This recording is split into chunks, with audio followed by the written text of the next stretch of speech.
So this is really a fascinating chart, and once again, you're not going to see this in a high school textbook. This is definitely a college level material, but we're going to talk about this, and you see in the upper right hand corner there where it talks about the carbon cycle. I want you to go down to the lower right, and it says fluxes, and it's in small print. You see, and it's telling you what these numbers are. It's fluxes in GT. That's gross tons of carbon per year. So when we talk about tons of carbon, okay, and we talk about a ton of something, we got to realize that carbon and carbon dioxide, of course, carbon dioxide is a gas, and we got to realize that the weight of carbon is not very much in terms of carbon dioxide, but pure carbon. The body is made up of carbon. There's only exactly what we've been talking about in this series is that matter cannot be created or destroyed. It only changes forms. So we want to look at where the carbon is. We want to look at where the carbon's at in this world. So once again, we look at CO2. I'm going to talk to you about carbon, then we're going to talk a little bit about global warming. We're going to talk about, once again, we're going to look at different theories and different things like that. So, okay, so let's look at what this means. Okay, so when we go to the left-hand side over here, and it says atmospheric carbon, it has 121 gross tons cycle through there in a year. So the atmosphere has a large amount of the carbon that's in the form of carbon dioxide. Okay, so the atmosphere itself, 121 gross tons per year, goes through the air. Now, how does it get in the air? Remember that we have the CO2 is given off. CO2 is given off by the plants. Okay.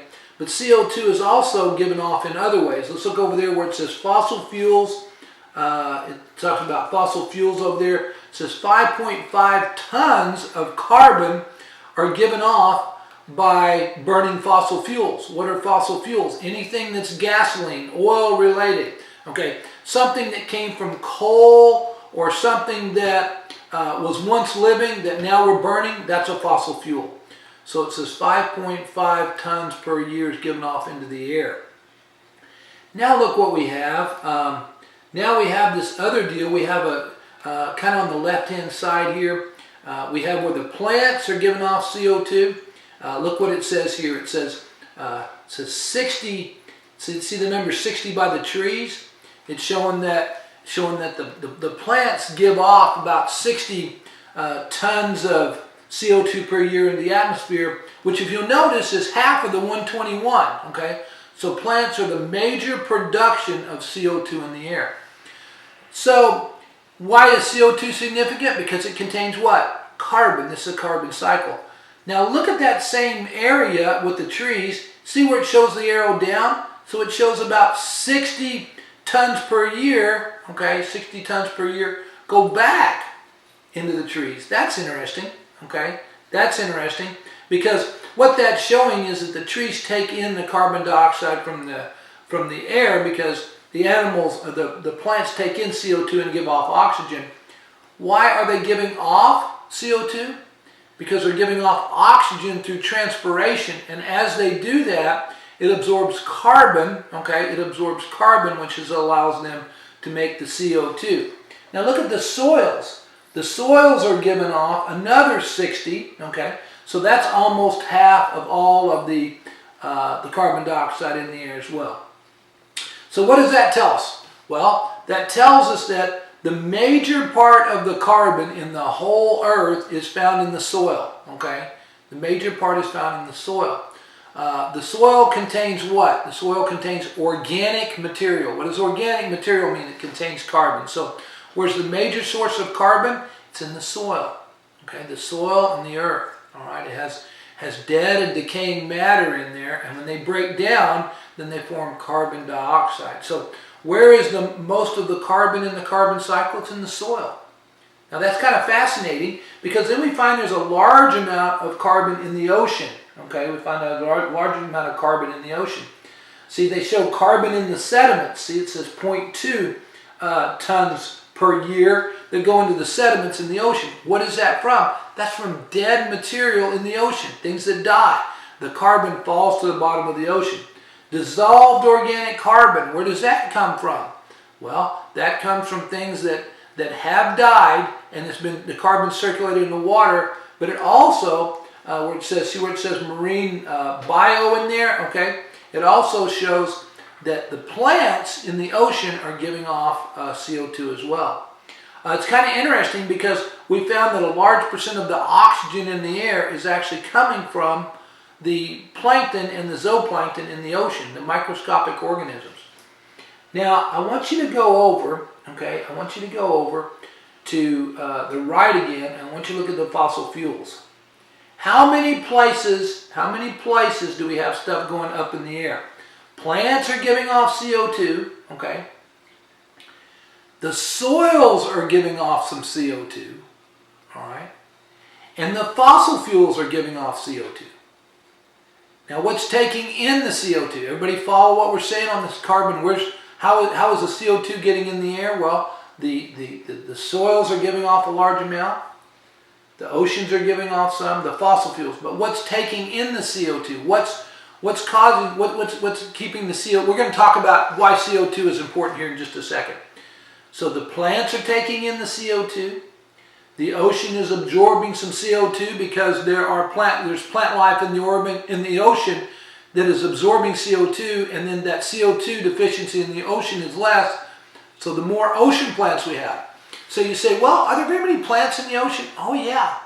Oh yeah, the algae. We have something called kelp. Okay, kelp is a seaweed.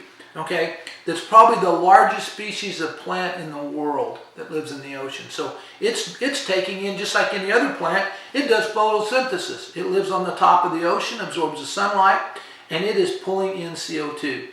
Okay, so once again, what's the deal with CO2? All right, so let's talk about CO2. Now, when CO2 is in the atmosphere, okay, when CO2 is in the atmosphere, we need a balance between what? Carbon dioxide and oxygen. So what happened in the water cycle? In the water cycle, when we had too much water vapor, okay, when we had too much water vapor and it reached its saturation point, it rained, okay? Well, the air can't get rid of the CO2. The air can't get rid of the CO2.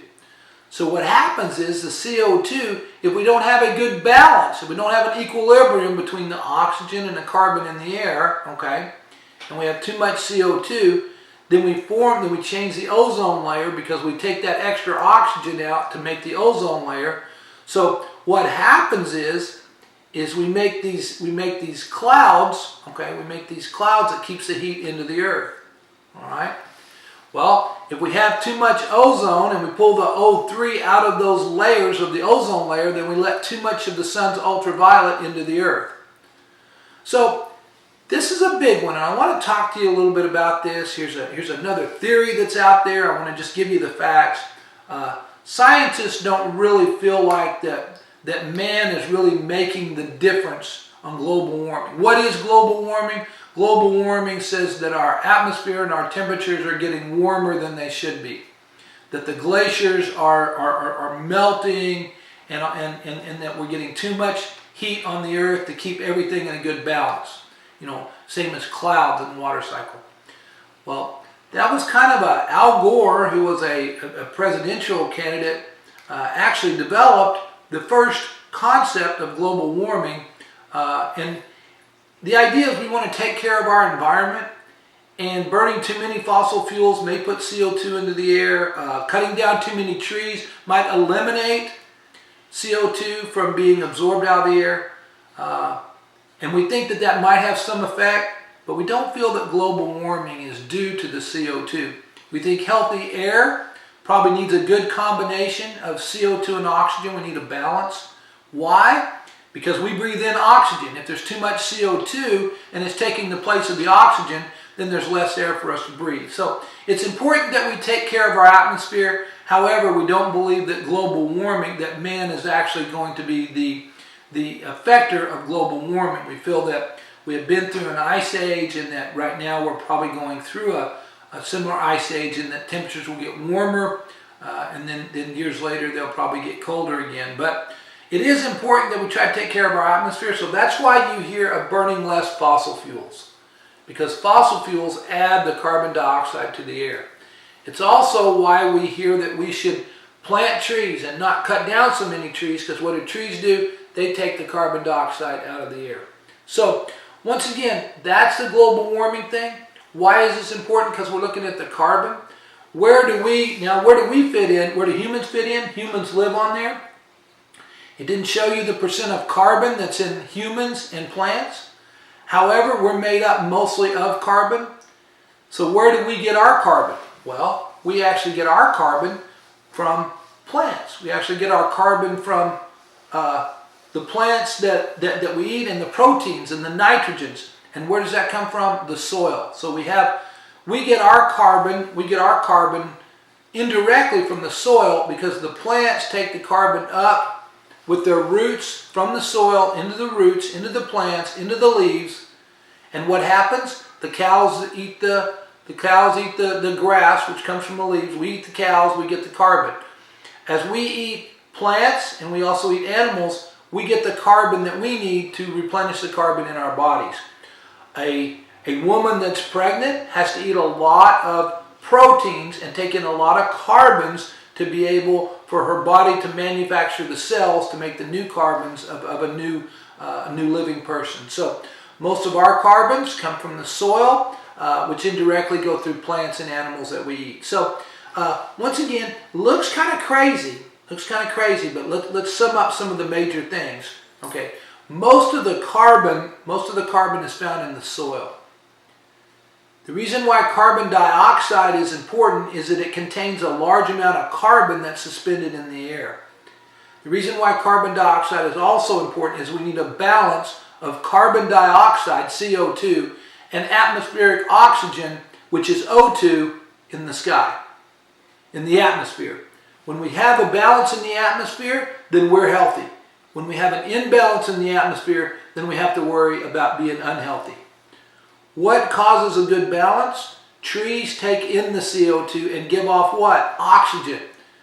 So, if we were to take away more trees on this earth than we need for that balance, that's an environmental problem. If we burn too many fossil fuels and put too much CO2 in the atmosphere and choke out the oxygen, that's a problem. So, is it important for us to take care of our atmosphere? Yes, it's very important. Is it all about global warming? No, we're not sure that that's really even the cause of global warming, but I do want to explain to you the importance of our environment and the carbon cycle. So, once again, this is kind of confusing. Hopefully we broke it down a little bit, and we'll just continue on. We talk about the balance that we need for life to exist on Earth.